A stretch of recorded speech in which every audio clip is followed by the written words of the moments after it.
పితా పుత్ర పవిత్రాత్మనామమున ఆమేన్. బాల్య దశలోనున్న క్రైస్తవాన్ని పటిష్టపరిచేందుకు నిస్వార్థ సేవలందించిన మహనీయుడు పునీత తిమోతి గారు. అపోస్తలుడైన పునీత పౌలు గారికి పునీత తిమోతి మరియు తీతు గారు ప్రియ శిష్యులు. జ్ఞానపుత్రుడిగా నెంచబడేవారు. ఎఫెస్ నగర పీఠాధిపతిగా తిమోతి గారు పనిచేయచ్చు. క్రేతు నగర పీఠాధిపతిగా కూడా సేవలందించారు. వీరిని సంబోధిస్తూ పునీత పౌలు క్రైస్తవ గురువులు, సభ్యులు ప్రవక్తన నియమావళి నిర్వహించారు. విశ్వాసం, రక్షణ, మోక్ష భాగ్యం గురించి ఎన్నో సందేశాలు ఇచ్చారు.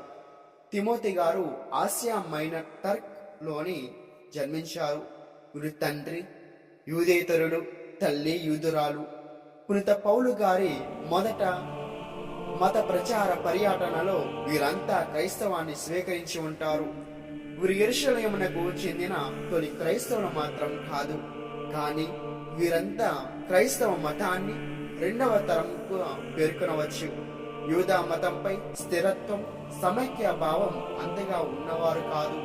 అప్పుడప్పుడే క్రీస్తు విశ్వాసంపై వారి హృదయాలలో కొత్త విత్తనాలు విత్తబడుతున్నవారు. రోమన్ సామ్రాజ్యంలో అన్ని వర్గాల ప్రజల్లో ఈ చైతన్యం సంభవిస్తుంది. మెస్సయ కోసం ఎదురు చూస్తున్న అప్పటి ప్రజలకు పౌలు బోధనల వల్ల, వివరణల వల్ల యేసయ్యే మెస్సయ అని తెలవబడింది. పాత నిబంధనలో చెప్పబడిన పరిచయాల అన్నింటినీ యేసుక్రీస్తులో అనగా క్రొత్త నిబంధనలో నెరవేరినట్లు ప్రజలు యేసు దేవుడని, రక్షణ భాగ్యం అందించాలని గ్రహిస్తున్నారు.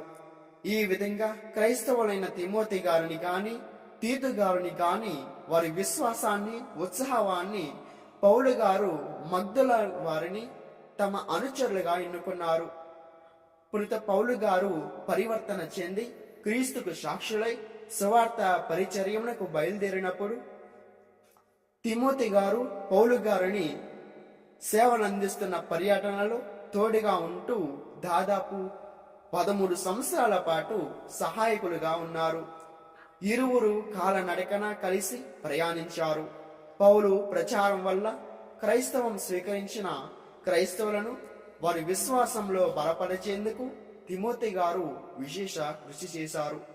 తమ 32వ ఏట తిమోతి గారు కొరింథీయుల నుండి ఎఫెసునకు తిరిగి వచ్చినప్పుడు అక్కడే సంఘ కాపరిగా పీఠాధిపతులుగా నియమితులయ్యారు. పరిశుద్ధ పౌలు గారి మరణానంతరం సువార్తికుడైన పునీత యోహాను ఎఫెసు నగరానికి వచ్చారు. వారు అక్కడ సందర్భంలో తిమోతి గారిని ఎఫెసు శ్రీసభ దేవదూతగా ఎంతగానో శ్లాఘించారు. తిమోతి గారు ఏ విధంగా మరణించారో వివరాలు తెలియరాలేదు, కానీ వారి పవిత్ర అవశేషాలు మాత్రం ఇటలీ దేశంలోని టెర్మెల్ కెథెడ్రల్ లో భద్రపరిచి ఉన్నాయి. బాల్య దశలోనున్న క్రైస్తవాన్ని పటిష్టపరిచేందుకు నిస్వార్థ సేవలందించిన మహనీయుడు పునీత తిమోతి గారు. అలాగే తీతు గారును క్రేతు నగర పీఠాధిపతిగా ఎన్నుకోబడి జీవితం చతురార్థం చేసుకున్నారు.